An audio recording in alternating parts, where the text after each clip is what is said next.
ನೋಡಿ ನಾನಿವತ್ತು ಏನು ಗ್ರಾಚಾರನೋ ಗೊತ್ತಿಲ್ಲ. ಈಗ ತಾನೇ ಒಂದು ವೀಡಿಯೋ ಮಾಡಿ ಹಾಕ್ದೆ ಪೂಜೆ ಮಾಡೋದನ್ನ ಎಲ್ಲ. ಅದೇನೇ ಇವತ್ತು 2 ಒಂದೇ ದಿನದ ವೀಡಿಯೋ ಇದು ಈಗಾಗಿರೋದು. ಅವಲೇ ನಾನು ಹಾಕಿರೋದು ಒಂದು ವೀಡಿಯೋ ಅಪ್ಲೋಡ್ ಮಾಡಿಬಿಟ್ಟಿದ್ದೀನಿ ಪೂಜೆ ಮಾಡಿದ್ದು ಮತ್ತು ಅದೆಲ್ಲ. ನೋಡಿ ಇದು ನಾನು ಕುಕ್ಕರ್ನ ಒಲೆ ಮೇಲೆ ಮಚಪ್ ಮಾಡೋಣ ಅಂತ ಸೊಪ್ಪು ತಂದಿದ್ದೆ.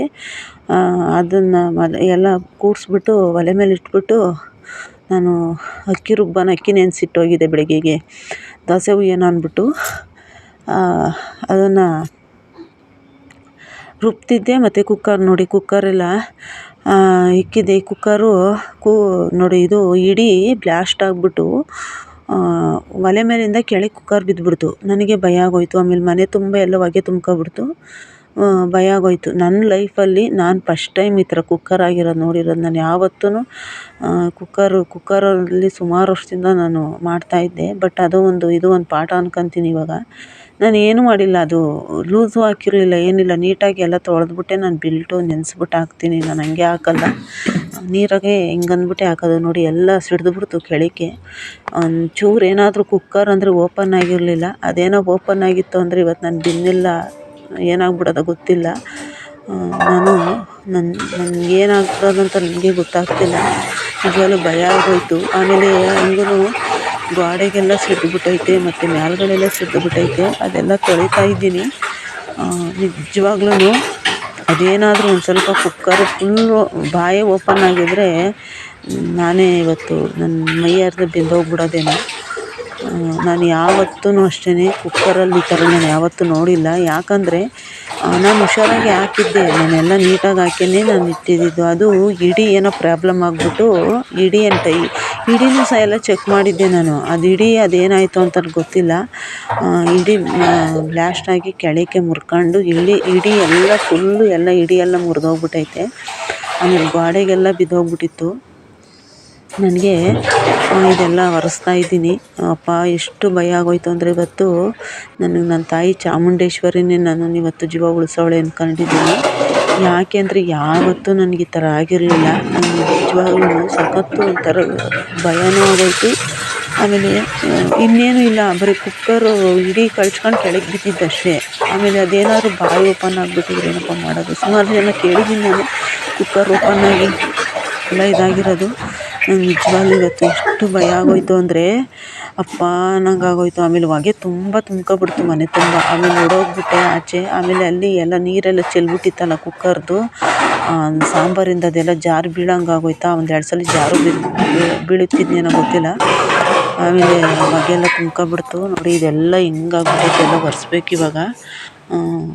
ಗೋಡೆ ಏನಾಗಲಿ ಅವರು ಪೇಂಟ್ ಹೊಡ್ಸ್ಕೊತಾರೆ. ಆದರೆ ನನಗೇನೋ ಕುಕ್ಕರ್ ಏನೋ ಬಾಯಿ ಓಪನ್ ಆಗಿಬಿಟ್ಟಿದ್ರೆ ಏನು ಮಾಡಬೇಕಾಗಿತ್ತು ನಾನು. ನಿಜವಾಗ್ಲೂ ಎಷ್ಟು ಭಯ ಅಂದರೆ ಮೈ ಕೂರ್ಲೆಲ್ಲ ಜುಮ್ ಅಂದ್ಬಿಟ್ಟು. ಆಮೇಲೆ ಇವತ್ತು ಬೆಳಗ್ಗೆನೇ ನನಗೆ ಕೆಲಸದ ಹತ್ರ ಪೌರ್ಣಮಿ. ಬೆಳಗ್ಗೆನೇ ಪೂಜೆ ಮಾಡಿ ಬೇರೆ ಬೆಳಗ್ಗೆಲ್ಲ ಪೂಜೆ ಮಾಡಿ ಹೋಗಿದ್ದೆ. ಮತ್ತು ಪೌರ್ಣಮಿ ಬೇರೆ. ಆಮೇಲೆ ಅಲ್ಲಿ ಬೆಳಗ್ಗೆನೇ ಯಾಕೋ ಬಲಗಡೆ ಕಣ್ಣು ಒಂದು 2 ಸಲ ಹೊಡ್ಕೊಂತು ನನಗೆ. ಏನಾಯ್ತಪ್ಪ ಇದು ಗ್ರಾಚಾರ ಅಂದ್ಕೊಂಡೆ. ಹಂಗಾಗಿ ನನಗೆ ಇವತ್ತೇನೋ ಗ್ರಾಚಾರ ಅಂದ್ಕೊಂಡೆ. ಇವತ್ತು ಹಿಂಗಾಗೋಯ್ತು. ನಿಜವಾಗ್ಲೂ ಕುಕ್ಕರ್ ಕೆಳಗೆ ಬಿದ್ದಿದ್ದು ನೋಡಿ ನನಗೆ 7 ಲೀಟ್ರ್ ಕುಕ್ಕರು ಸುಮ್ಮನೆ ಬಿದ್ದೋಗ್ಬಿಡ್ತು ಕೆಳಕ್ಕೆ. ಇನ್ನೂ ಅದನ್ನು ತೆಗಿಲೇ ಇಲ್ಲ. ನಾನು ಕುಕ್ಕರಲ್ಲೇ ಇಟ್ಟಿದ್ದೀನಿ ಕೆಳಗಡೆನೇ. ಇವೆಲ್ಲ ತೊಳ್ಕೊತಾ ಇದ್ದೀನಿ ಹಚ್ಕೊಳ್ಳೋಣ ಅಂತ. ನೋಡಬೇಕು ಅಂದರೆ ಮೈಗೇನೂ ಆಗಿಲ್ಲ ನನಗೆ ಸದ್ಯ. ನನಗೆ ನನ್ನ ನುಡಿಸ್ಲಮ್ಮ ಮತ್ತು ನನ್ನ ಚಾಮುಂಡೇಶ್ವರಿ, ನನ್ನ ಆಂಜನೇಯ ಇವತ್ತು ನನ್ನ ಬಲಭಾಗಕ್ಕಿದ್ರೇನೋ ಗೊತ್ತಿಲ್ಲ. ಅದಕ್ಕೆ ನಾನು ಜನ ನಂಬಲಿಲ್ಲ ಅಂದರು ದೇವ್ರನ್ನ ನಂಬ್ತೀನಿ. ಯಾಕಪ್ಪ ಅಂದರೆ ನನಗೆ ಎಂತೆಂಥ ಪ್ರಾಬ್ಲಮ್ ಇದ್ದಾಗೆಲ್ಲ ದೇವ್ರುಗಳನ್ನ ನನಗೆ ಏನೇ ಒಂದು ಇದು ಅಂದ್ರೂ ನನಗೆ ಇವತ್ತು ಕಾಪಾಡೇವೆ. ಯಾಕಂದರೆ ನನಗೇನು ಬೇಜಾರಾಗ್ತದೆ, ಭಯ ಆಯಿತು ಅಂದರೆ ಸಿಕ್ಕಾಪಟ್ಟೆ ಭಯ ಆಯ್ತು ಇವತ್ತು. ಯಪ್ಪ ನನಗೆ ನೆನೆಸ್ಕೊಂಬಿಟ್ರೆ ಭಯ. ಅದೇನಾದ್ರು ಓಪನ್ ಆಗಿಬಿಟ್ಟಿದ್ರೇನಪ್ಪ ಮಾಡೋದು ಅಂದರೆ ಹೆಂಗೆ ಅಂದರೆ ಮನೆ ತುಂಬ ತುಂಬ್ಕೊಬಿಡ್ತು. ಹೋಗಿದ್ದೆ ಬಾಗಿಲು ಮುಂದೆಗಡೆ ಮೇನ್ ಡೋರ್ ತೆಗೆದ್ಬಿಟ್ಟೆ. ಆಮೇಲೆ ಕಿಟಕಿಗಳೆಲ್ಲ ಓಪನ್ ಮಾಡಿಬಿಟ್ಟೆ. ಆಮೇಲೆ ಫ್ರಿಜ್ಜಿನ ಸ್ವಿಚ್ಚು ಅದನ್ನು ಆಫ್ ಮಾಡಿದ್ದೀನಿ. ಮತ್ತು ನಾನು ಚಾರ್ಜರ್ ಹಾಕ್ತಿದ್ದೆ ಅದನ್ನು ಆಫ್ ಮಾಡಿ ಸ್ವಿಚ್ಗಳೆಲ್ಲ ಆಫ್ ಮಾಡಿಬಿಟ್ಟೆ. ಏನಾದರೂ ಹೆಚ್ಚು ಕಮ್ಮಿ ಆಗಿಬಿಟ್ಟಿದ್ರೆ ಏನಪ್ಪ ಮಾಡೋದು ಅನ್ನೋಷ್ಟು ಭಯ ಆಗೋಯ್ತು ಗ್ಯಾರಂಟಿ ನನಗೆ. ನಾನು ಯಾವತ್ತೂ ನಾನು ಕುಕ್ಕರ ಸುಮಾರು ವರ್ಷದಿಂದ ನಾನು ಮಾಡ್ತಾಯಿದ್ದೀನಿ. ಸುಮಾರು ಒಂದು 10-12 ವರ್ಷದಿಂದ ನಾನು ಕುಕ್ಕರಲ್ಲಿ ಅಡುಗೆ ಮಾಡ್ತಾಯಿದ್ದೀನಿ. ಒಂದು ದಿವಸನೂ ನನಗೆ ಈ ಥರ ಆಗಿರಲಿಲ್ಲ. ಯಾಕೆ ಈ ಥರ ಆಯಿತು ಅಂತಲೇ ಗೊತ್ತಾಗ್ತಿಲ್ಲ ನನಗೆ. ಭಯ ಆಗೋಯಿತು ನನಗೆ. ಅಷ್ಟು ಒಂದು ಯಾಕೋ ಗೊತ್ತಿಲ್ಲ. ಟೈಮೇ ಚೆನ್ನಾಗಿಲ್ವ ಇವತ್ತು. ನೋಡಿ ಇಲ್ಲೆಲ್ಲ ಉರಿತಾ ಐತೆ ಅಂದರೆ ಮೈ ಸ್ವಲ್ಪ ಅದು ಅಷ್ಟೊಂದೇನು ಉರಿತಾ ಇಲ್ಲ ಅಂದ್ಕೊಂಡಿದ್ದೀನಿ. ನೋಡಬೇಕು. ಉರಿತೈತೆ, ಕೈ ಉರಿತೈತೆ. ಈಗೇನು ಉರಿತೈತೆ ಅಂತ ಗೊತ್ತಿಲ್ಲ. ಅಂದರೆ ಬಲಗಡೆ ಕೈ ಸ್ವಲ್ಪ ಉರಿತೈತೆ. ಹಬೆ ತಗೊಳ್ತು ಅನಿಸುತ್ತೆ ಕೈಗೆ. ಅದು ಉರಿತೈತೆ ಕೈ.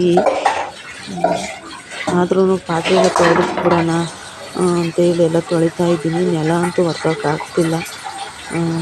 ಆಮೇಲೆ ಒರೆಸ್ಕೊತೀನಿ ನೆಲನ. ಇದೆಲ್ಲ ನೋಡಿ ಇದೆಲ್ಲ ಗಾಡಿ ಎಲ್ಲ ಒರೆಸ್ಕೋಬೇಕು ಇವಾಗ ನಾನು. ತುಂಬ ಅಂದರೆ ತುಂಬ ಒಂಥರ ಸಖತ್ತು ಭಯ ಇಂಥವೆಲ್ಲ ಆದಾಗ ಮನೇಲಿ. ಅದಕ್ಕೆ ನಾನೇನು ಮಾಡ್ತೀನಿ ಅಂದರೆ ಸಿಲಿಂಡ್ರದ್ದು ನಾನು ಆಚೆಗೆ ಹೋಗಬೇಕು ಕೆಲಸಕ್ಕೆ ಅಂದರೆ ಸಿಲಿಂಡ್ರ್ ಮೇನ್ ಸ್ವಿಚ್ ಆಫ್ ಮಾಡಿಬಿಡ್ತೀನಿ. ಯಾಕೆ ಗೊತ್ತಾ, ಇವಾಗ ಸುಮಾರು ತಾವು ನಾವು ಕೇಳಿದ್ದೀವಿ. ಫ್ರಿಜ್ಜು ಅಷ್ಟೇ, ಫ್ರಿಜ್ಜಿಗೂ ಅಷ್ಟೇ ಗೋಡೆಗೆ ಹತ್ತ ನಾನು ಫ್ರಿಜ್ಜನ್ನ ಇಟ್ಟಿಲ್ಲ. ಮತ್ತು ಸಿಲಿಂಡ್ರು ಅಷ್ಟೇ ನಾನು ಮೇನ್ ಸ್ವಿಚ್ ಆಫ್ ಮಾಡಿ ಹೋಗ್ಬಿಡ್ತೀನಿ. ಮತ್ತು ಎಲ್ಲನೂ ಅಷ್ಟೇ ನನ್ನ ಮನೆಯಲ್ಲಿ ಕರೆಂಟ್ಗಳೆಲ್ಲ ಆಫ್ ಮಾಡಿ. ಮತ್ತು ನನ್ನ ಮಗ ಮಧ್ಯಾಹ್ನ ವೈಫೈ ಸಹ ನನ್ನ ಮಗ ಆಫ್ ಮಾಡಿಬಿಟ್ಟು ಹೋಗ್ತಾನೆ.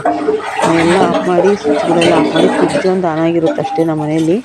ಎಲ್ಲ ಆಫ್ ಮಾಡಿ ಹೋಗ್ತೀನಿ. ಆಮೇಲೆ ಫ್ರಿಜ್ಜೊಂದು ನಾವು ಆನ್ ಮಾಡ್ತಿರ್ತೀವಿ. ಯಾಕಂದರೆ ಫ್ರಿಜ್ಜಲ್ಲಿ ತರಕಾರಿ ಹೂವು ಎಲೆ ಇಟ್ಟಿರ್ತೀವಲ್ಲ, ಸಂಜೆ ಬಂದು ನಾವೇನಾದ್ರೂ ಫ್ರಿಜ್ಜು ಒಂಥರ ಕೊಳ್ತೋದಂಗೆ ಆಗ್ಬಿಟ್ಟಿರುತ್ತೆ ಅಂದ್ಬಿಟ್ಟು ನಾವು ಆಫ್ ಮಾಡಿ ಹೋಗಿರ್ತೀವಿ. ಅಷ್ಟು ಬಿಟ್ಟರೆ ಆನ್ ಮಾಡಿರ್ತೀವಿ. ಅಷ್ಟು ಬಿಟ್ಟರೆ ಇನ್ನೇನು ನಮ್ಮ ಮನೇಲಿ ಆನ್ ಆಗಿರೋಲ್ಲ.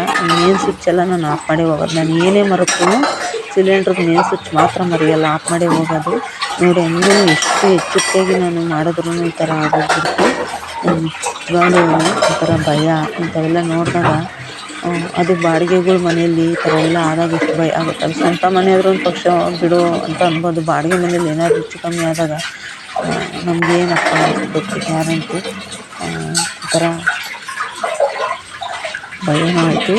ಆಮೇಲೆ ಬೆಳಗಿಂದ ಯಾಕೋ ನಂಗೆ ಸ್ವಲ್ಪ ಪಕ್ಕೆನೂ ನೋಯ್ತಿತ್ತು. ಪಕ್ಕೆ ಅಂದರೆ ಎಡಗಡೆ ಮುಖಕ್ಕೆ ಪಕ್ಕೆನೂ ನೋಯ್ತಾ ಇತ್ತು ನನ್ನ ಕಡೆ ಸೈಡಲ್ಲಿ. ಏನಪ್ಪ ಇದು ಗ್ರಾಚಾರ ಅಂದ್ಕೊಂಡು ಅಂದೂ ಅಲ್ಲಿ ಕೆಲಸದ ಹತ್ರ ನನಗೆ ಅದು ಇದು ಸ್ವಲ್ಪ ಬೈಸ್ಕೊಬೇಕು. ಆಮೇಲೆ ತಲೆ ಕೆಡಿಸ್ತಾರೆ ಜನಗಳು. ಸುಮ್ಮನೆ ಹಿಂಗೆ ಅದು ಒಂದು ಇದೊಂದು ನಾವು ಮಾಡೋದೇ ಹೋಟ್ಲು ಕೆಲಸ ಅಲ್ವ, ಹಂಗಾಗಿ ಸ್ವಲ್ಪ ಅದೊಂದು ನನಗೆ ಅಲ್ಲೂ ಹಂಗೆ ಆಡ್ತಾರೆ. ಅದೊಂದು ಬೇಜಾರಾಗ್ತೈತೆ. ಯಾಕಂದರೆ ಕೆಲಸದ ಹತ್ರನೂ ಒಂದೊಂದ್ಸಲಿ ಬೈಸ್ಕೊಂಡಾಗ ಮನೇಲಿ ಹಿಂಗೆ ಆದಾಗ ಎಷ್ಟು ಬೇಜಾರಾಗುತ್ತಲ್ಲ. ಏನೋ ನನ್ನ ಟೈಮೇ ಚೆನ್ನಾಗಿಲ್ವೋ ಇಲ್ಲ ಏನೋ ಗೊತ್ತಿಲ್ಲ. ಇವತ್ತು ನನ್ನ ತಾಯಿ ನನ್ನ ಕಾಪಾಡಿದ್ಲು ಅಂತ ಹೇಳಿ ಅಂದ್ಕೊತೀನಿ. ಯಾಕಂದರೆ ನನ್ನ ತಾಯಿನೇ ನನ್ನಿಂದ ಇವತ್ತು ಉಳಿಸಿದ್ಲು. ಸಾಕಷ್ಟು ಭಯನೂ ಆಯಿತು. ಭಯ ಅಂದ್ರೆ ಭಯ, ಇನ್ನೂ ನನಗೆ ಭಯ ಆಗ್ತಾನೇ ಇದ್ದೆ. ನನ್ನ ಮಗ ಬೇರೆ ಇಲ್ಲ ಮನೇಲಿ, ಅವನು ಕೆಲ್ಸಕ್ಕೆ ಹೋಗೋವನೇ. ಯಾರೂ ಇಲ್ಲ ಅಕ್ಕಪಕ್ಕದಲ್ಲಿ, ನಮ್ಮವರು ಅಂತ ಯಾರೂ ಇಲ್ಲ ಇಲ್ಲಿ. ನಮ್ಮವರಿದ್ರೂ ಏನು ಹಸ್ರಿಗೆ ಬರೋಲ್ಲ. ನಮ್ಮವರಿದ್ರೂ ಏನು ಹಸ್ರಿಗೆ ಬರೋಲ್ಲ. ಹಂಗಾಗಿ ಯಾರೂ ಇಲ್ಲ ಇಲ್ಲಿ ಅಕ್ಕಪಕ್ಕದಲ್ಲಿ ನಮ್ಮವರು ಅಂತ. ನನಗೆ ಈ ಥರ ಎಲ್ಲ ಏನೋ ಕುಕ್ಕರ್ ಓಪನ್ ಆಗಿಬಿಟ್ಟಿದ್ರೆ ಏನಪ್ಪ ಅನ್ನೋದೊಂದು ಅಷ್ಟು ಭಯ. ಕುಕ್ಕರ್ ಏನಾದರೂ ಓಪನ್ ಆಗಿರೋ ಮೈಕೈಯೆಲ್ಲ ನೋವು ಮೈಕೈಯೆಲ್ಲ ಒಂಥರ ಆಗೋದಿಲ್ಲ.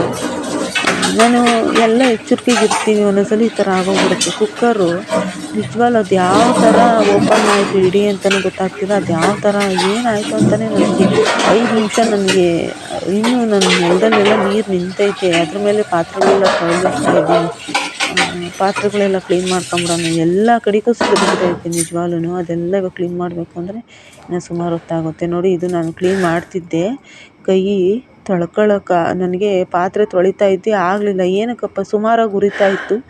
ಏನೋ ಬಿಡು ಅಂತ ಸುಮ್ಮನೆ ಪಾತ್ರೆ ತೊಳಿತಿದ್ನಾ, ಈಗ ನೋಡಿ ಜಾಸ್ತಿ ಆಗೋಗ್ಬಿಡ್ತು. ಆಮೇಲೆ ಕೈಯು ಜಾಸ್ತಿ ಆಗೋಗ್ಬಿಡ್ತು. ಆಮೇಲೆ ಆ ಕಡೆ ಬಲಗಡೆ ಮುಖಕ್ಕೆ ಕಾಲಿರೋ ರುಂಡಿ ಕಾಲಿರುತ್ತಲ್ಲ, ಕಾಲು ಫುಲ್ ಉರಿತಾ ಇತ್ತು. ನನಗೆ ತಡ್ಕೊಂಬೋಕ್ಕಾಗ್ತಿಲ್ಲ. ಹಂಗೂ ನನ್ನ ತಂಗಿಗೆ ಒಂದು 2-3 ಸಲ ಫೋನ್ ಮಾಡಿದೆ, ಅವಳು ಫೋನ್ ಎತ್ತಲಿಲ್ಲ. ನಂಗೆ ನಿಜವಾಗ್ಲೂ ಭಯ ಆಗ್ತೈತಿ. ಯಾಕೆ ಅಂದರೆ ನನಗೇನೋ ಹೆಚ್ಚು ಕಮ್ಮಿ ಆದರೆ ನನ್ನ ಮಗನ ಯಾರು ನೋಡ್ಕೊತಾರೆ ಅನ್ನೋ ಅಷ್ಟು ಒಂಥರ ಭಯ. ಇಂಥವೆಲ್ಲ ಮನೆಯಲ್ಲಿ ಆದಾಗ ಎಷ್ಟು ಭಯ ಆಗುತ್ತೆ ನಿಜವಾಗ್ಲೂ. ನಾನು ಯಾವತ್ತೂ ನಾನು ಈ ಥರ ಆಗಿರೋದನ್ನ ನೋಡಿರಲಿಲ್ಲ. ಇವತ್ತು ಪೂರ್ಣನಿದ್ದಾರೆ ಮಂಗಳವಾರ ನನಗೇನು ಗ್ರಾಚಾರನೇ ಇವತ್ತು ಗೊತ್ತಿಲ್ಲ. ಬೆಳಗ್ಗೆನೆ ಬಲಗಣ್ಣು ಆರಿಸಿದ್ದು ಹೊತ್ಗೂ ನನ್ನ ತಂಗಿಗೆ ಒಂದು 2-3 ಸಲ ಫೋನ್ ಮಾಡಿದೆ, ಅವಳು ಫೋನ್ ಎತ್ತಲಿಲ್ಲ, ಅವಳು ಫೋನ್ ಹೋಗ್ತಾನೂ ಇಲ್ಲ.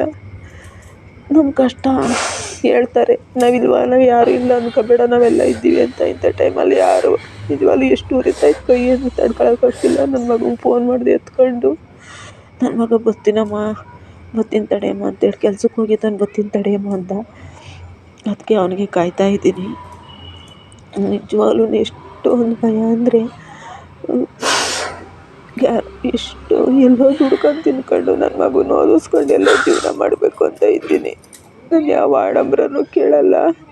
ನಾನು ನಿಜವಾಗ್ಲೂ ಇವತ್ತು ಇಷ್ಟು ಒಂಥರ ಭಯ ನಾನು ಯಾವತ್ತೂ ಆಗಿರಲಿಲ್ಲ. ನನ್ನ ಕೈಯಲ್ಲಿ ಬಬ್ಬೆ ಬಂದ್ಬಿಡುತ್ತಪ್ಪ ಅನ್ನೋ ಅಷ್ಟು ಭಯ. ಯಾಕಂದರೆ ಬೆಳಗ್ಗೆ ಎದ್ದು ಕೆಲ್ಸಕ್ಕೆ ಹೋಗಬೇಕು, ಕೈಯಲ್ಲಿ ಬಬ್ಬೆ ಬಂದುಬಿಟ್ರೆ ಯಾರಪ್ಪ, ಕೆಲ್ಸಕ್ಕೆ ರಜೆ ಹಾಕ್ಬಿಟ್ರೆ ತಿರುಗಿ ಮತ್ತೆ ಆಗಲ್ಲ ಅಂತೇಳಿ ನೋಡಿ ಇಲ್ಲೆಲ್ಲ ಹೆಂಗೆ ಹಾಕ್ಬಿಟ್ಟೈತಿ. ಇನ್ನೂ ನಾನು ಅದೆಲ್ಲ ಕ್ಲೀನ್ ಮಾಡೋಕ್ಕೆ ಆಗಲಿಲ್ಲ, ಮೈಯೆಲ್ಲ ಉರಿತಿತ್ತು. ಅದಕ್ಕೆ ಈ ಕಡೆ ಬಂದು ಕೂತ್ಕೊಂಬಿಟ್ಟೆ, ಕ್ಲೀನ್ ಮಾಡೋಕ್ಕೆ ಆಗ್ತಾಯಿಲ್ಲ. ನೋಡಿ ಇಲ್ಲೆಲ್ಲ ಸಾರೆಲ್ಲ ಬಿದ್ದು ಎಲ್ಲ ಒಂಥರ ಎಲ್ಲದ್ರ ಮೇಲೂ ತುಂಬ್ಕೊಂಬಿಟ್ಟೈತೆ. ಅದೆಲ್ಲ ಯಾವಾಗ ಕ್ಲೀನ್ ಮಾಡ್ತೀನೋ ಗೊತ್ತಿಲ್ಲ. ಕ್ಲೀನ್ ಮಾಡಿದ್ರೆ ನನಗೆ ಕೈ ಉರಿಯೋದಕ್ಕೆ ನಾನು ಎದ್ದು ಬಂದುಬಿಟ್ಟೆ. ಪಕ್ಕೆ ಬೇರೆ ನೇಯ್ತಾ ಇತ್ತು, ಅದಕ್ಕೆ ನಾನು ಈ ಕಡೆ ಬಂದುಬಿಟ್ಟೆ. ನಾನು ಜಾಸ್ತಿ ಹೊತ್ತು ಅಲ್ಲಿ ಆಗಲಿಲ್ಲ.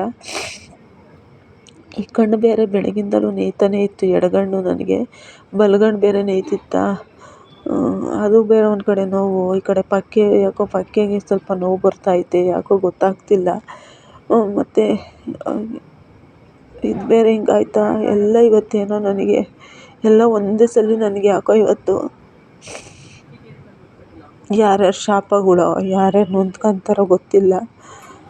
ನೋಡಿ ನನ್ನ ಮಗ ಔಷಧಿ ತಂದು ಕೊಟ್ಟ, ಬಂದ ಪಾಪ ಅಲ್ಲಿಂದ ಒಂದೇ ಉಸಿರು ಸೈಕಲ್ ತಗೊಂಡು ಬಂದು ಪಾಪ ಹೋಗಿ ಮೆಡಿಕಲ್ಗೆ ಹೋಗಿ ಬರ್ನಲ್ ತಗೊಂಬಂದ. ಔಷಧಿ ಉರಿತಾಯ್ತೀನಮ್ಮ ಅಂತ ಹೇಳಿ, ಅಮ್ಮ ಏನಾಯ್ತಮ್ಮ ಅಂತ ಓಡಿ ಬಂದು ಔಷಧಿ ತಗೊಂಬಂದು ಕೈಗೆಲ್ಲ ಕೊಟ್ಟು ಹಚ್ಚಿದ. ಅವನು ಸ್ವಲ್ಪ, ನಾನು ಹಚ್ಕೊಂಡೆ. ಇನ್ನೂ ಉರಿತಾನೆ ಐತೆ, ಸ್ವಲ್ಪ ಇತ್ತು ಬರ್ನಲ್ಲೆಲ್ಲ ಇಕ್ಕಿದ್ದೀನಿ. ನನ್ನ ಮಗ ಹೆಂಗೆ ಓಡಿ ಬಂದ ಪಾಪ, ಅವ್ನು ಒಂದೇ ಉಸಿರಿಗೆ ಅಲ್ಲಿಂದ ಬಂದ್ಬಿಟ್ಟು ಅವನಿಗೆ ಕೇಳ್ಕೊಂಡು. ಅವ್ನಿಗೆ ಊಟನೇ ಇಲ್ಲ ಇವತ್ತು. ಅವನಿಗೆ ಮಚಪ್ ಮಾಡಿ ಬೆಳಗ್ಗೆಗೆ ದೋಸೆ ಏನಾದರೂ ಮಾಡೋಣ ಅಂತ ಮಾಡಕ್ಕೆ ಹೋಗಿದ್ದೆ ಕೆಲ್ಸಕ್ಕೆ ಇವತ್ತು. ಇದು ತಣ್ಣಗಾಗ್ತಿಲ್ಲ, ನಮ್ಮ ಮಗನ ಪಕ್ಕದಾಗಿಲ್ಲ ಅಂದಿದ್ರೆ ನನಗೆ ಯಾರಾಗೋರು. ಮಕ್ಕಳು ಯಾವತ್ತೂ ನಮ್ಮ ಜೊತೆಲಿ ಇಟ್ಕೋಬೇಕು, ಯಾರಿಲ್ಲ ಅಂದ್ರೂ ಜೊತೆಲಿ ಇರಬೇಕು. ಚೇಂಜ್ ಮಾಡಿದೆ ಅವಾಗಲೇ, ನಮ್ಗೆ ಯಾರಿಲ್ಲ ಅಂದ್ರೂ ನನ್ನ ಮಗ ನನ್ನ ಜೊತೆಲಿದ್ರೆ ನನಗಷ್ಟೇ ಸಾಕು. ಮಕ್ಕಳಾದ್ರೂ ಜೊತೆಲೇ ಇರಬೇಕು. ನಿಜವಾಗ್ಲೂ ಮಕ್ಕಳನ್ನ ಯಾವತ್ತೂ ದೂರ ಬಿಡಬಾರ್ದು, ದೂರ ಮಾಡ್ಕೋಬಾರ್ದು. ಯಾಕಂದರೆ ಮಕ್ಕಳೇ ಆಗೋದು. ನನ್ನ ಮಗ ಹೆಂಗೆ ಓಡಿ ಬಂದ್ಬಿಟ್ಟ ಗೊತ್ತಾ ಸೈಕಲಲ್ಲಿ, ನಿಜವಾಗ್ಲೂ ಪಾಪ. ಓಡಿ ಬಂದ್ಬಿಟ್ಟು ಹತ್ಕೊಂಡು. ಅಂದರೆ ನಮ್ಮ ಅಮ್ಮನಿಗೆ ಏನಾಯಿತು ಅಂತ ಹಾಗಾಗಿ ನೋಡಿ ಎಲ್ಲ ಬರ್ನಲ್ಲಿ ತಂದು ಹಚ್ಚಿ ನೋಡಿ ಎಲ್ಲ ನೆಲ ಎಲ್ಲ ಕ್ಲೀನ್ ಮಾಡ್ತಾವನೆ. ಅವ್ನು ಮಲಿಕೊಳ್ಳೋಕೆ ಜಾಗ ಬೇಕಲ್ಲ ಈಗ ಪಾಪ, ಅದೆಲ್ಲ ಎತ್ತಿಕ್ಕಿ ಊಟನೇ ತಿನ್ನಲಿಲ್ಲ ಪಾಪ, ಎಲ್ಲ ಒರೆಸ್ತಾವನೆ ಅವ್ನು ಮಲಿಕೊಳ್ಳೋಕ್ಕೆ. ಬೇಜಾರಾಯಿತು.